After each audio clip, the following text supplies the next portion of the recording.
We can't hear you again, Scott. I don't know what you're talking about. Yeah, you forgot to unmute yourself. Dude, like the intro will not come on. Like I don't Hi, even get it. Cheyenne. Hi Cheyenne. Thank you for always being so patient with us. Like this thing is getting dumb, bro.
There we go. There we go. Larry, no, it ain't.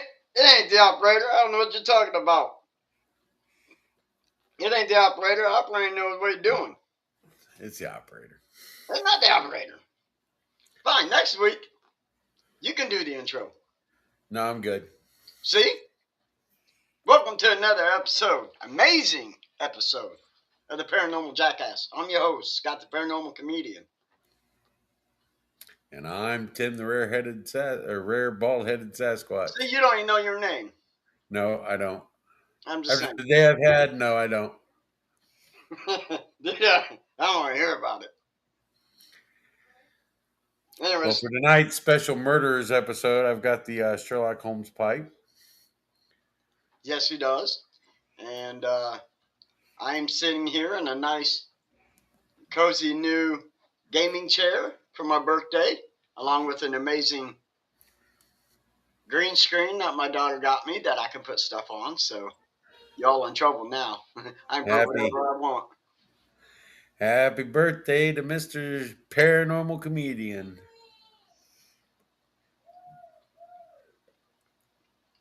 Well, thank you.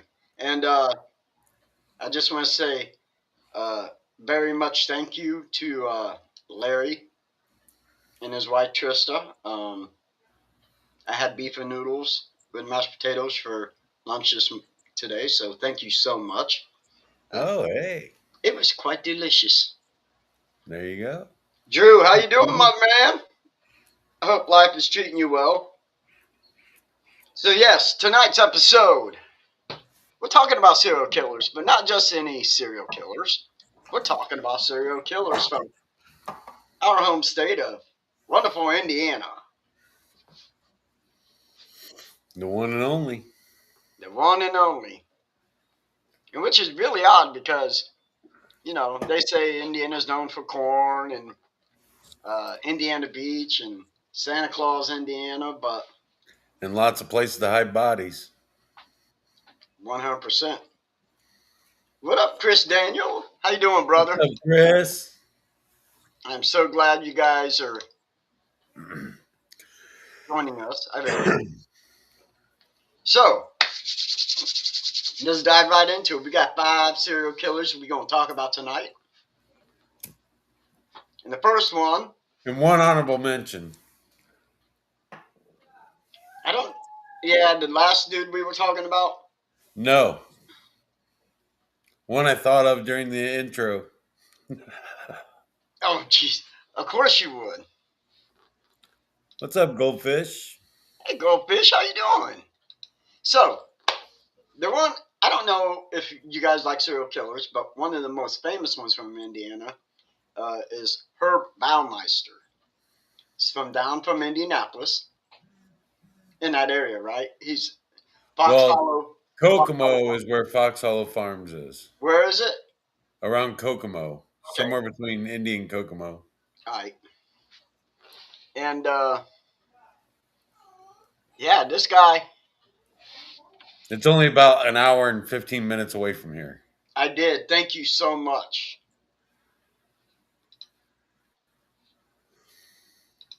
As as a matter of fact, Trista, I just thanked you guys for the beef and noodles today, so I absolutely appreciate it. And thank you for the happy birthday wishes. And of course, we got to jump back up here real fast before we jump in. Thank you, sis. Uh, I would tell you to send me some, but it'd probably be stale by then. So, but I appreciate you guys so much. I do. And thanks for being one of our biggest fans. We absolutely appreciate it. Absolutely. So, Herb Baumeister, he seemed like he was a pretty successful man. Loved the nightlife. Absolutely loved the nightlife.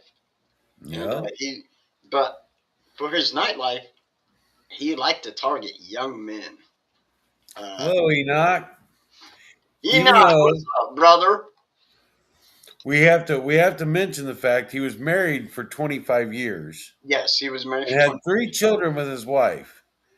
But his wife said in 25 years of marriage, she never saw him completely naked, and they only had sex 6 times in 25 years.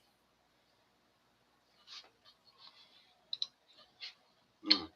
Thank you, Chantel. I appreciate you so much. I really do. And it's been crazy. 6 times in how many years? 25 years of marriage. That is crazy. And of those 6 times, 3 times she got pregnant. Yeah.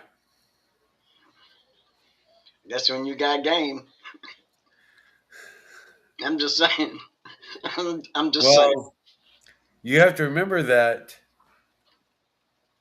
we had a serial killer incident between Indiana and Ohio called the I-70 Strangler. Yes. And those killings are now attributed to Herb Baumeister. Which is really interesting because, I don't know, like I said, he liked to go to Indianapolis. He loved the nightlife. And he was always picking up young men from From that gay area. bars. Yes. Well, I didn't know if we should say that. I mean, this is our podcast, so of course we should probably say that. But a lot of them he would take back. I'm assuming take them back to Fox Hollow Farms, and that's where he would unalive them. Right. The I-70 Strangler, the reason they believe it was him was because those killings stopped at the same time he bought Fox Hollow Farms. See, this is why I have him on the show, because he's full of information. He retains it. Where me, I get information, I go, okay. I'm just I'm saying. full of useless information. Dude, there's nothing wrong with that. But Baumeister is accredited for 25 plus murders. And the reason they say 25 plus is because he dismembered his victims at his farm and strewn them all throughout the woods. Now you have to remember he was convicted, or he was never convicted because he shot himself before he went to trial. He committed suicide. Right, because he had fled and left to Canada and went to Canada. And before he could stand trial, he committed suicide. And he all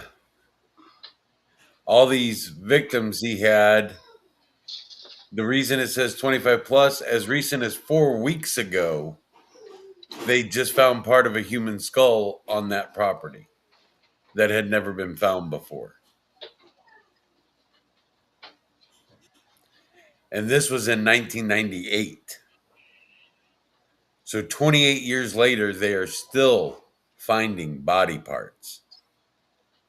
So it really makes you question what his actual, I'm going to say death toll is, because right now, they said they've at least identified 11 suspects. 11 remains. remains. Right, right. So it just makes you really wonder how many more could be within within that within Fox Hollow Farms. And other stories have said that he would send his wife and children on vacation Yes. under the ruse that he needed to stay behind. He started a very successful chain of Save a Lot stores Yep. in Indianapolis, and he would say, "I need to stay behind and do work at the stores, but I want you guys to go on vacation." Right. And they would go on vacation, and while they were gone, he would kidnap a man from a bar and take him back to his house and keep him there for days at times, constantly torturing and sexually abusing them, Right. and then kill them and clean everything up before his wife and children returned. And Drew brought up a good point about the forest possibly being paranormal. Especially to go investigate. But can you imagine what the land would be like to go onto the property there? The negative energy that place would hold would be unbearable. And Drew, there have been many paranormal investigators there. There's actually a documentary that you can watch for free on Tubi called Fox Hollow Farms. And I know that Taps has been there before. Which would be ghost hunters for you all who are not too big on that. Yeah. So, and thank you, Carrie. I appreciate the happy birthday. I do. And thanks for giving me a shout out for the happy birthday today. So, yeah, so that makes it really interesting. So, as far as I'm concerned, Herb Baumeister is probably like number one as far as big Indiana. Well, his was the most publicized. It was definitely the most sought after. One of the more sought after paranormal investigations you can go on. I'm not sure that it's. I'm not 100% sure that it's open for investigations without having any kind of contact information. So, but it's a place I would love to go and Oh, investigate. absolutely. Absolutely. It'd be very deviant, I think, in a sense, to be there and to investigate that property. And before we get too far into this episode, Scott, I do want to say one thing. We, the two of us, and everyone that works behind the scenes here would like to express that while we are talking about these men and women serial killers, we in no way, shape, or form condone what they did. We are not trying to glorify them, and we have full sympathy for the families of the victims of these people. Absolutely, 100%. Um, you know, yeah. There we go. Had to cover up Tim's face. Yeah, our deepest sympathies go out to the family members of these heinous crimes. So, thank you, Mama Hobbs. I appreciate you. Thank you, cousin. You're right there with me. You're right there. March 1st, you're gonna be there too. All it is 25 backwards. Thank you, Bubby. Thank you. Appreciate you. Got a scratch on your neck while watching a TV show about Fox Hollow. Wow. That's pretty wild. That is Papa's. Okay, that's fine, but I don't really want Papa's surprise. But if it's from you, I'll take it. I'm just saying. You might want it. And It might be some of that famous elixir he makes or she makes. good Lord, no way. No way. No. We've And had if you don't want that surprise, you can bring it over to my house. I'll help you take care of it, Scott. see, and we may get sidetracked, but this is what I love about this show is the people that ask the questions. What do Yeah. you think goes on in a serial killer's brain? Well, so it's interesting. I read a little bit about the early childhood of everybody we're talking about tonight. Some of them were abused, but for the most part, a lot of them showed antisocial behaviors as children. A lot of them showed different behaviors all throughout their childhood that really, really raised a lot of red flags. Herb Baumeister, for instance, by the time he was age 12, pardon me, enjoyed playing with dead animals. Right, and that seems to be a common thing among um, serial killers because uh, I believe Jeffrey Dahmer that was that way. Um, I think John Wayne Gacy was that way, and even Ted Bundy. Very antisocial. Well, Ted Bundy was not antisocial. No, no, that's what I'm saying though. When you were talking about the animals, Yeah.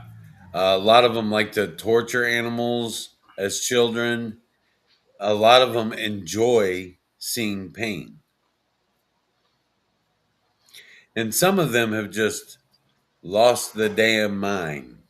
through that, and there's also Especially that one, narcissistic behavior behind them as well. yes. Extremely manipulative. And of course, we're not psychologists, but we're just going based on what at least Tim and I have over the last 5, 6 years doing shows on serial killers have come to understand. Yeah. Um, and believe it or not, I mean, the narcissistic behavior, a lot of them, they honestly believe they don't think that like law enforcement's smart enough to catch them. Now that might be different for today. Many of them have extremely high IQs. Many of them have various different degrees in. I've even heard of serial killers having psychology degrees, and Right. then you have the other type of serial killer who has pretty much failed at everything they've endeavored in. Yeah, I mean, and low IQ. When you talk about the high IQs, you're talking about somebody like Ted Bundy. You know, um, you're talking about Edmund Kemper, who I believe has a 167 IQ. Yeah, Ted Bundy had a 149. But on the other spectrum, when you look at low IQs, you're looking at Ed Gein, who I only think I think they said he's low as 87, and the Night Stalker, Richard Ramirez, he was not bright as well as either. So you have people who are smart, and you have people who can be charming, and you have people. I mean, literally all walks of life. But here's an interesting stat. If you look at serial killers based on countries, the United States has over 3,700 serial killers yeah, that have been caught. Number two, I'm talking top 10 in the world here. Number two is Great Britain at 167. that is a huge difference. So what is We it? have over 3,600, we have over 3,500 more serial killers caught and convicted in the United States than number two on the list. In fact, if you take the top 10 countries as serial killers go and add them all together, It's they top nine. still do not come close to the Yeah, US. 2 through 9 doesn't even come close to No, what. I mean, if you add them all together, Yeah, that's what two I'm saying. through 10, it doesn't even come close to the amount of serial killers in the United States. Now, granted, by land mass, the United States is one of the largest countries in the world. We're much bigger than most of the other countries on that list. but we also have way more serial killers for some reason. Don't know why. So, should we drive up the road and go to Wabash, Indiana? Yeah, I know you was reading that, so. So, for those of you who don't know, Scott and I are from Huntington, Indiana. JC and Kristen, JC, oh my gosh, Chrissy and Jason, who are both work on this show as well, are from Wabash, Indiana. Uh, And right down the road was a very popular serial killer who killed all the way from Wyoming, as far out as Wyoming, as far east, I think, as Pennsylvania. And he killed all over the country. Kentucky, Michigan, Illinois, Alabama. And his name was Larry Dwayne Hall. and what did Larry Dwayne Hall do as a hobby? Well, he was a Civil War reenactment actor. And you said the American Revolution. Yep, American Revolution and Civil War reenactor. Here's a guy who hobby was doing reenactments, traveling around the country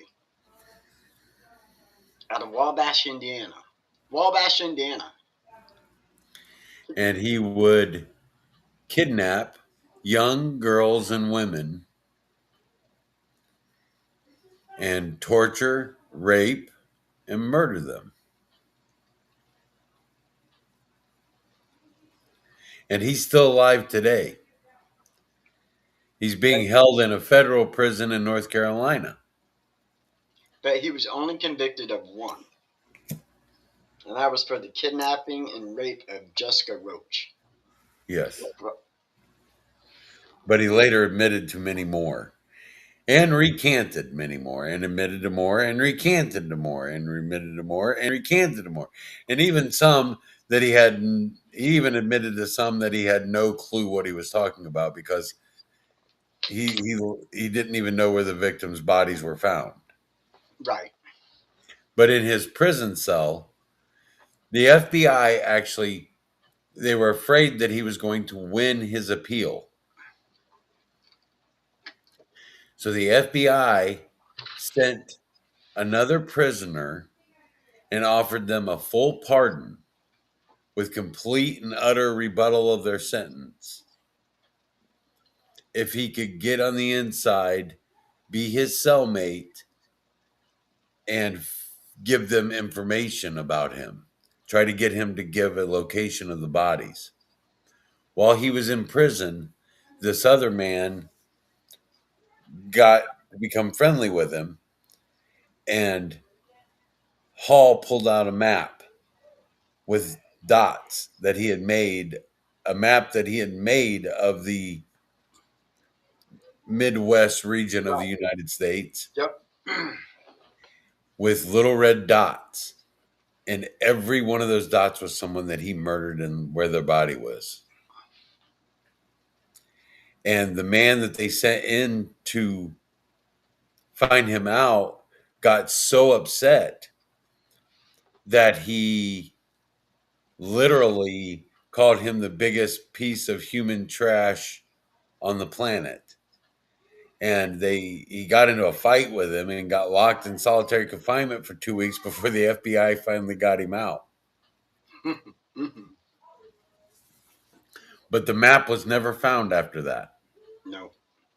And that's why investigators believe there's many, many more. But there's just, they don't have no evidence to tie him to these. But hello there, Mama Canada. I hope you are well. And I hope you're not too upset with us about the hockey. Why did I know you was going to bring that up? I'm a hockey fan. What can I say? We still love you very much, though.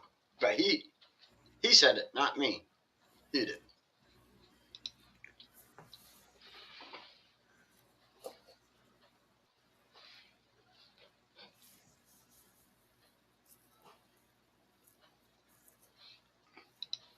Well, I don't. It wasn't necessarily a kid. I'm not He sure did. how He did murder. He did murder did he. women between the ages of girls and women between the ages of 14 and 19, mostly. Oh, you just had to bring on. uh,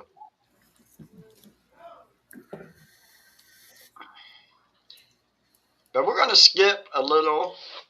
I mean, we wanted to talk about Hall, but we still have like 3 or 4 other serial killers we have to talk about. Yeah. And And I'm so talking, these people are some of the most prolific serial killers in history, but nobody knows their name really anymore.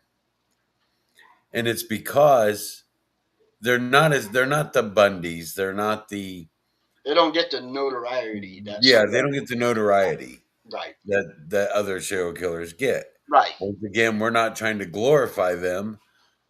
We just want to spread awareness that this happens everywhere. Wabash is a town of maybe 30,000 people. Love you too, sis. Have a good night if you're jumping off.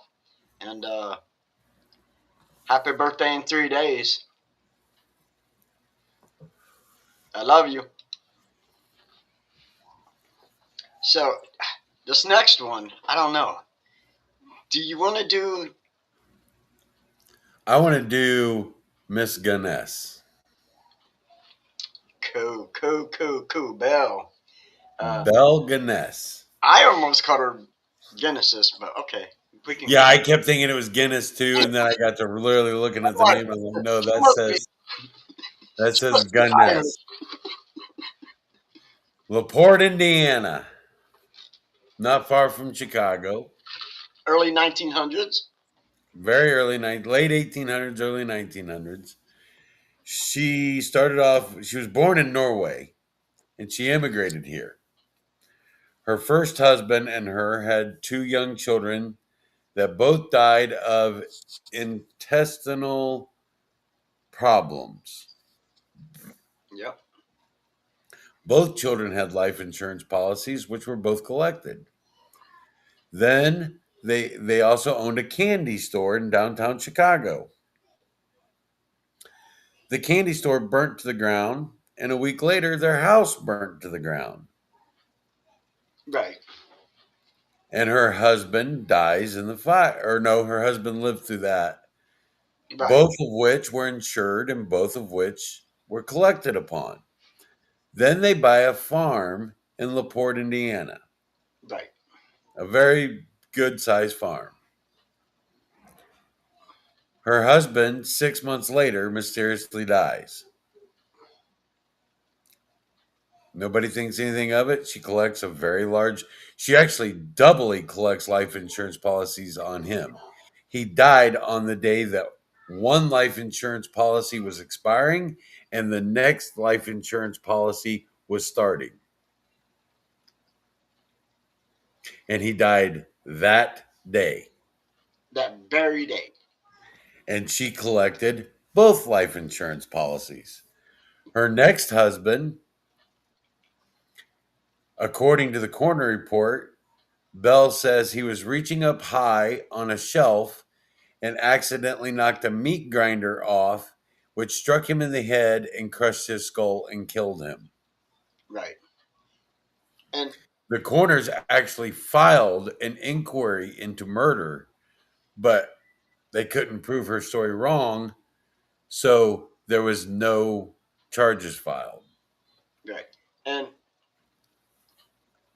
it she'd put an ad in the paper under Lonely Hearts, which would lure these men to her. And they were never found again. Right. So, I mean, she just wasn't going out. She was actually luring these men to her. Men that would travel to her and bring cash and everything with them, and then they were never seen again. Right. And here's where it gets interesting to me. In 1908, one of her victims, that had came to her he had taken out a large sum of money from the bank and came to visit her. His brother starts writing her after he doesn't correspond with his brother anymore. And he says, "Hey, I can't get any correspondence from my brother. What's going on?" And she says, "Well, he went out in the woods looking for something and never came back." Well, his brother says, "I'm coming to visit. I'm going to go retrace my brother's steps and find him." When Belle gets this letter, all of a sudden her house mysteriously burns to the ground. Now, she had three other children at this point, and when they come to investigate the fire, they find a female body, the bodies of her three children, and more bodies. Her body count was believed to be 14 to 40 plus.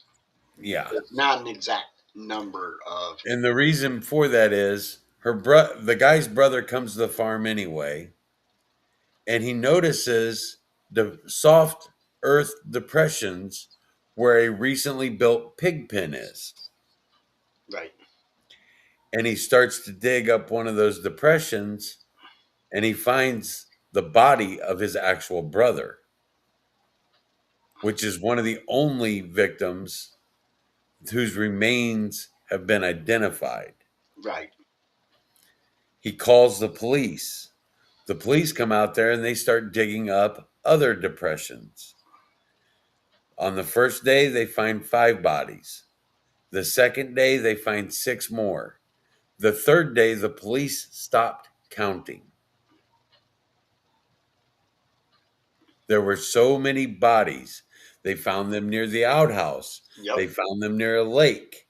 They found them in the pig pen area. And her farmhand was arrested for arson for the house fire. And her farmhand later wrote a confession to a priest. Now, the priest said no originally to the letter being published for the public. But then after another paper printed kind of what they believed was said in the confession letter, the priest allowed the letter to be published.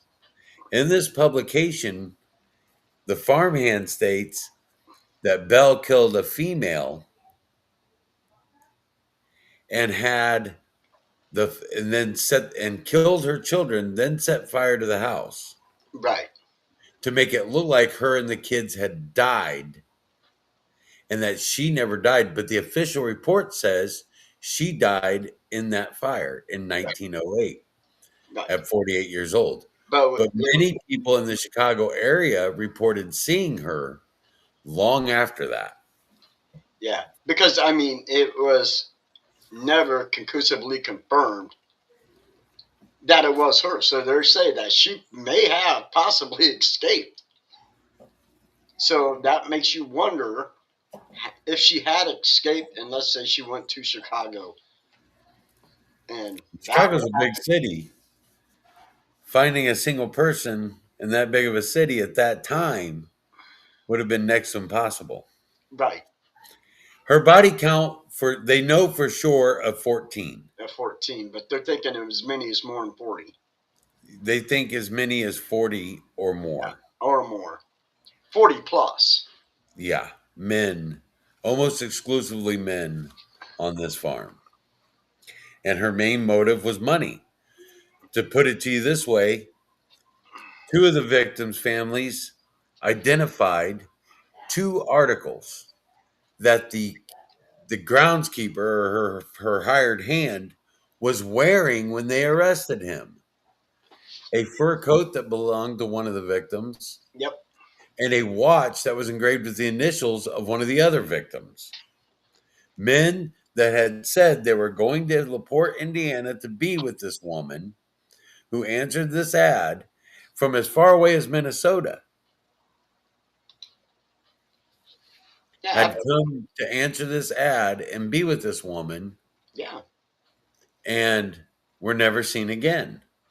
And he was wearing the coat of one man, and it was a particular fur coat that the man had made from trapping, and the watch of another man. She had trunks from these men from when they would come to visit her and Yeah. stuff. I mean, when they, like I said, you put an ad in, lonely heart, whatever, or hearts, a single mother who's just wanting a man. She has property, Single white female. single white female with property, with Yeah. property. With a farm, a large That's farm. extremely enticing back in those days. That's And they enticing now. say if her body count's as high as they think it was, she would be one of the most prolific female serial killers of all time. All the time. I mean, at 40, that's way past Weranos, Eileen Weranos. That's way up there.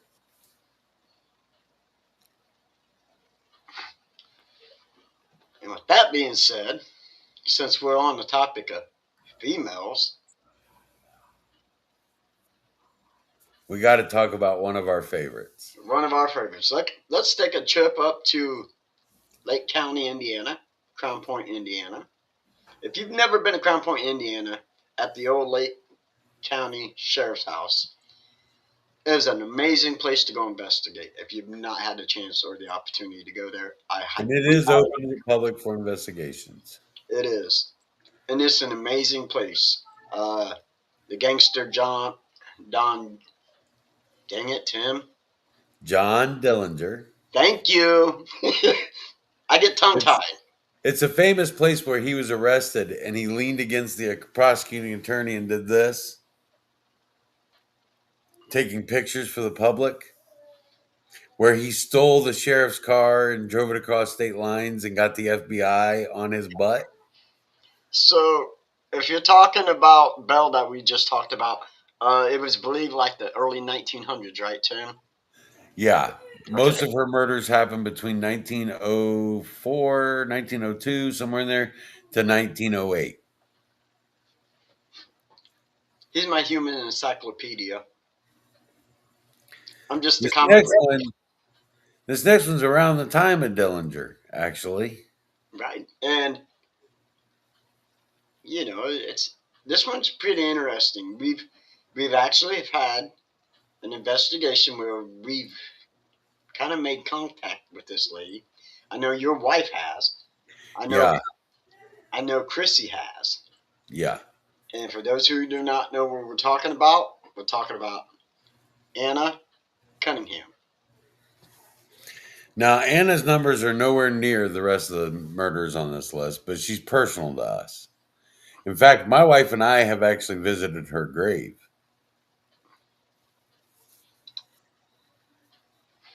Oh.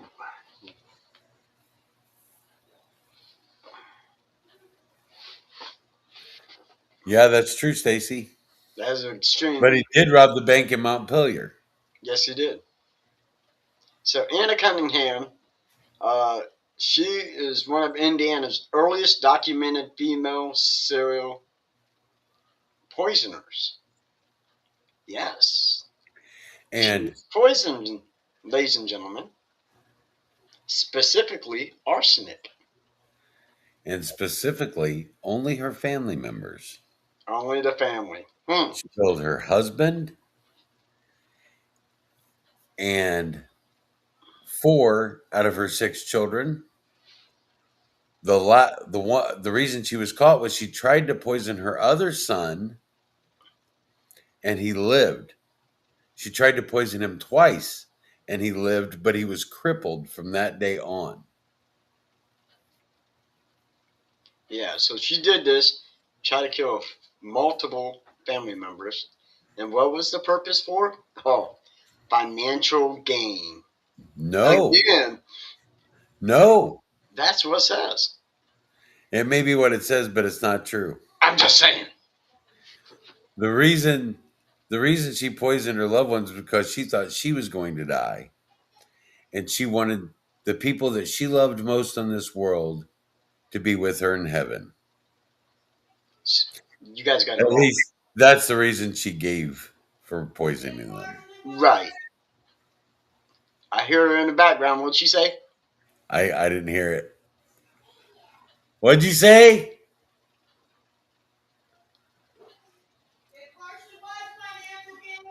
It partially was financial gain. Thank you.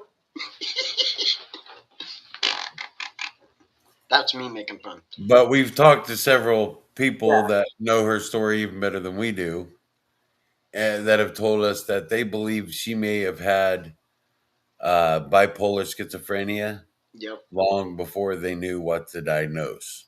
Right. Her youngest daughter, she admitted, she literally said this publicly. She never tried to kill her youngest daughter because she wasn't loved enough to go be with her father in heaven, Right. her husband, her dad, the daughter's dad. Thank you, Crystal, for having my back. You should be out here. I know you're babysitting, but I wish you could be out here for this one. Just Yeah. saying. My wife has a connection to this woman somehow. She really does. She even kind of looks a little like her. And that's what's even scarier. And my wife has a poisoner's ring You that need, I bought for good job, Tim. Good job. her. And I'm just saying, if I turn up missing, you know who done it.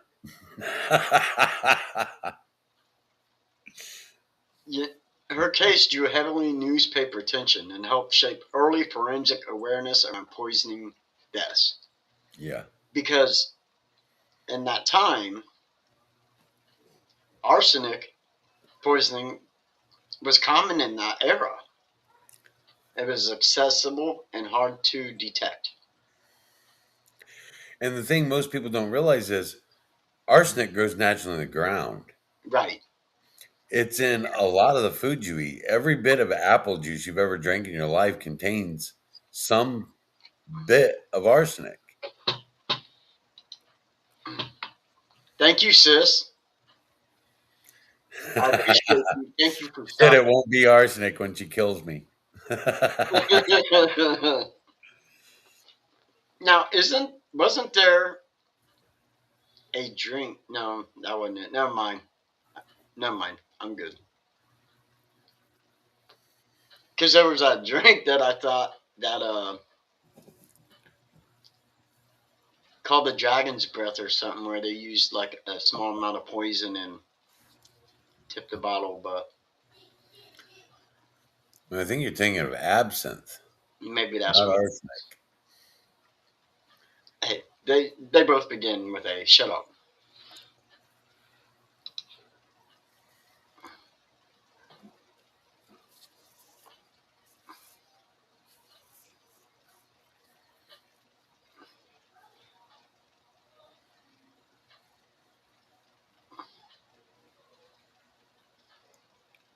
That is pretty awesome.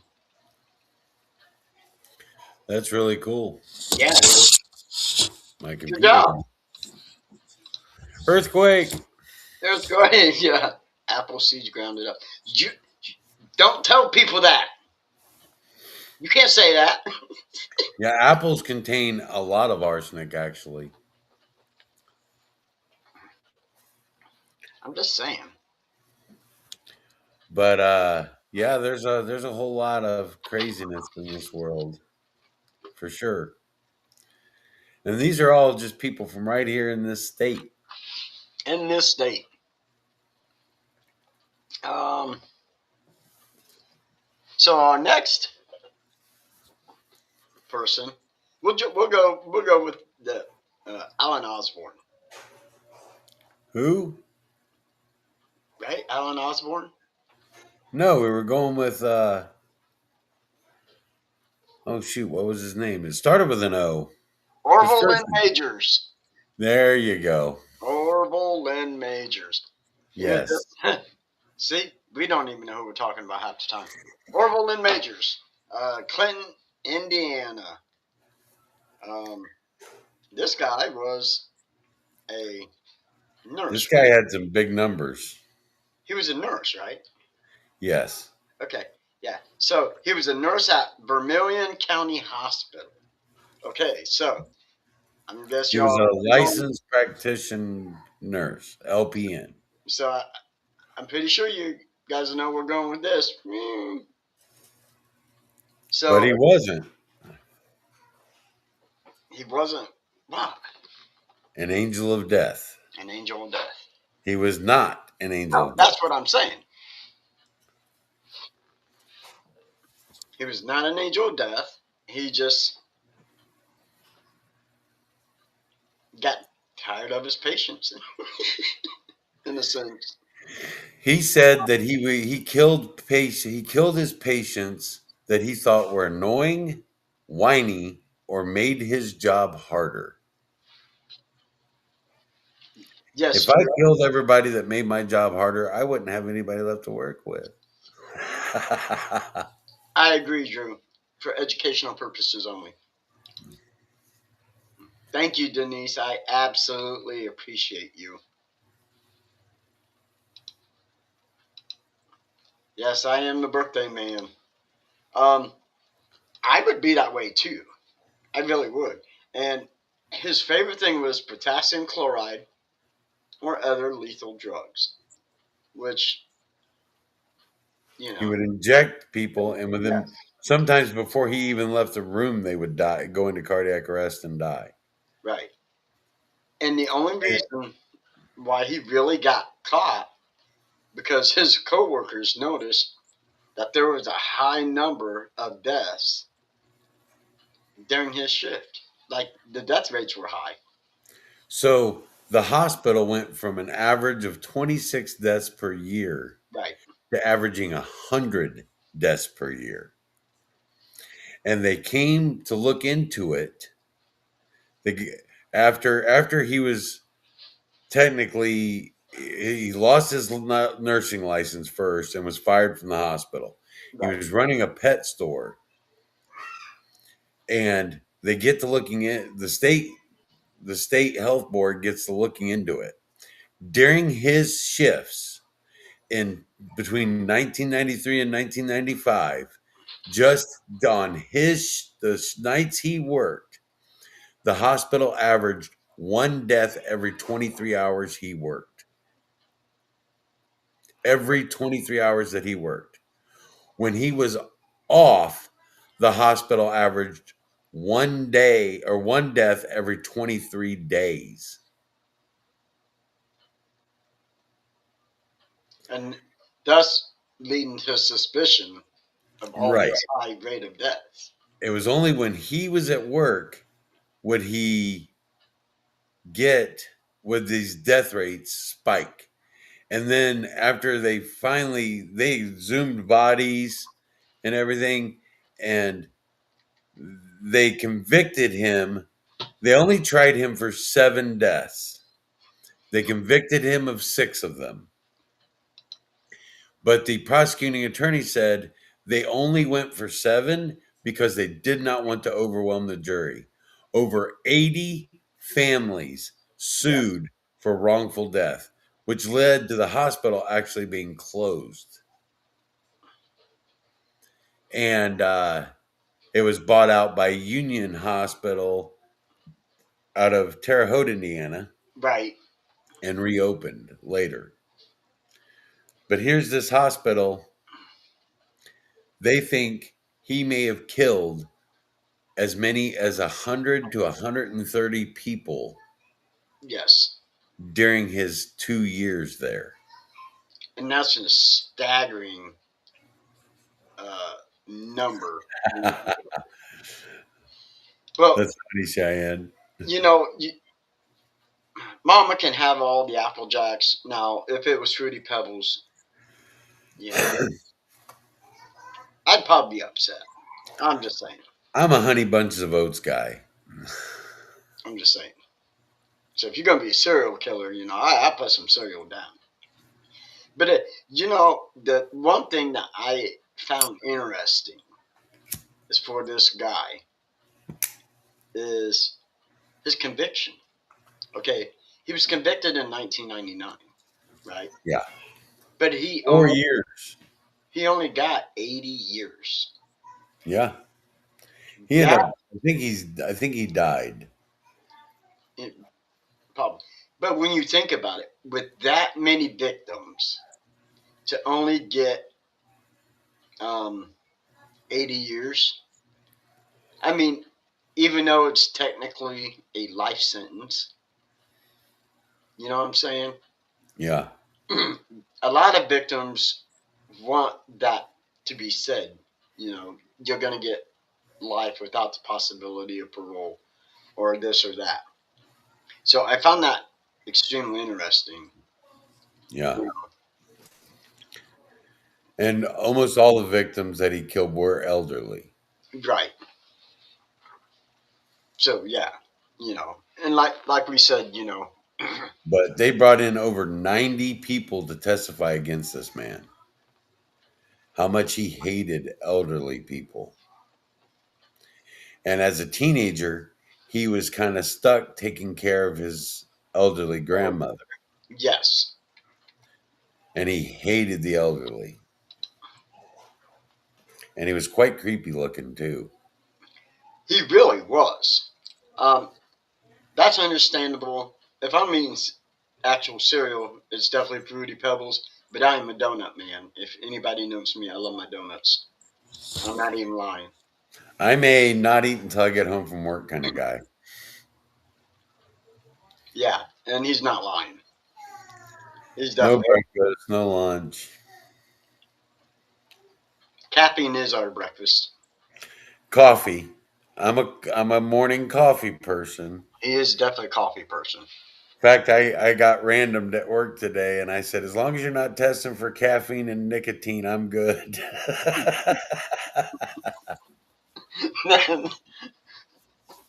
I feel the same way. Yeah. We're good. I'll pass whatever you need me to, but you You know, start testing for caffeine and nicotine, I'm screwed. I might as well just be done then and there.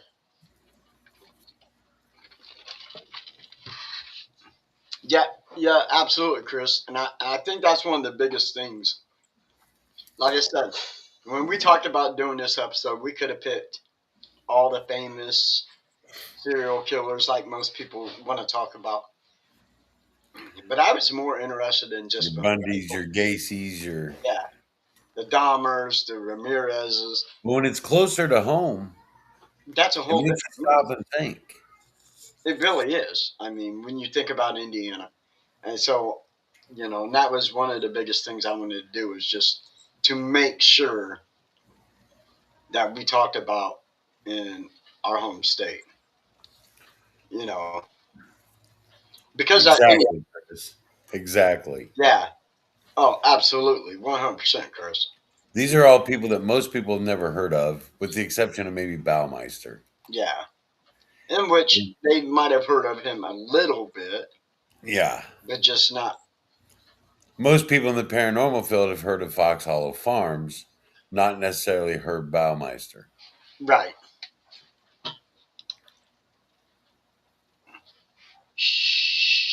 Shh. Don't tell him, Tony. Dang it. And that he's got a point, and I always thought about that. Not doing it, but being out on when we used to do garbage. That was one of the biggest things. Like, what would happen if we dump trash and that would happen? Found That a would be body. crazy. Yeah, it'd be scary.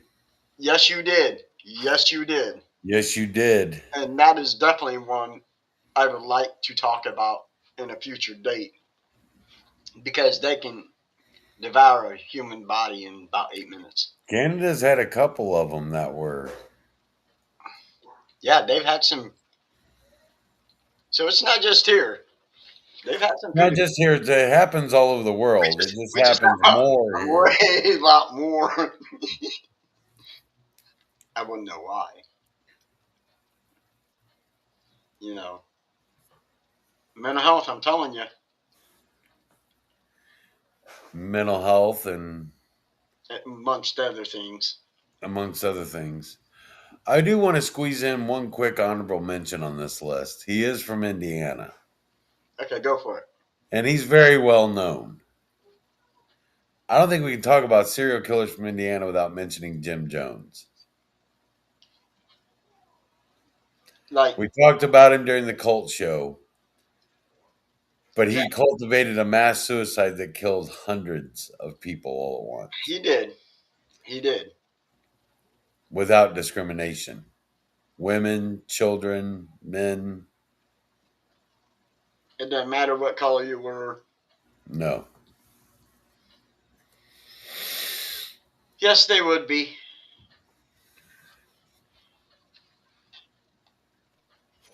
The nuns, Yeah, they destroy some of our dreams. I know that. yes, Drew made an excellent point there. Oh, absolutely, 100%. You never ever know. You know, because there's always going to be that one neighbor that person was really good friends with, and they'll be the ones to say, "Well, he was such a nice guy, always helpful," and that guy was John Wayne Gacy. When you look at that, he And was then that Ted Bundy. Nobody believed out of his friends and stuff. Nobody believed Ted Bundy could be a serial killer. guy, right? You know, He was and charming. He was charismatic. He was good looking. He can't be a serial killer. There can't be and anything wrong with that John guy. Wayne Gacy was head of the Democratic Party where he Yeah, was. in Chicago. You know, and just did so much for the community. Had barbecue, block parties, and stuff. So, Now they always show him dressed as the clown, Pogo the clown, yep. but he swore till his dying day he never killed anyone as Pogo the clown. And you know what? I think in a sense, I do believe that. I really do. So, well, it's that time of the show, bro. Yes, it is. This week's Jackass of the Week. And we don't know if you guys have been paying any attention to Facebook lately, but if you have, if my mouse ever works, I think I need a new battery. Oh, don't you? Oh, there we go. Mr. Alan Osborne. This gentleman is from Kentucky. And you may ask what Alan Osborne was arrested for. Well, he was arrested for having intercourse with a dead deer. And he had fur all over him from having intercourse with a deceased deer. So, Alan Osborne from Kentucky having sex with a deceased deer and having fur all over your body. You are our jackass of the week. Remember, don't be messing with those animals. I get you in trouble. I Or know back. they can't see my face right now. I'm really glad they can't. As long as you, Tim, you better be careful going deer hunting. I'm just saying. I'm just saying they better not run up on my dead deer and do that. And with that being said, we want to thank you guys so much for this week's Oh episode. my god. Um, golly. Yes, Chris, I agree. That's gonna give me nightmares too. You'll be I'm all an right, avid bro. deer hunter. You will be all right. And give me a few seconds. 1, 2, 3, 4, 5. I'll get there. Next week's episode, we're back to conspiracy theories. I think conspiracy theories is one of our favorites. And I'm Yes. telling you all, the next 3 episodes, you definitely want to follow us on YouTube because we're going to get a little bit darker on the next. At least I know the next two. I'm just saying, you guys, yeah, you'll definitely want to. So with that being said, on behalf of myself and my other host, Tim the very ball-headed Sasquatch, I can never talk. I want to thank you guys so much for being here. You know, We love you guys. Your interactions are what make this show worth it for us. absolutely, and thank you for all the birthday wishes. And just remember, if you're not laughing, you're not living. And if you know of any paranormal jackasses of the week, send them to us. Let us know. Till then, peace out. Have a good weekend, everybody. Let's see if I can get this thing rolling like it's supposed to. I doubt it.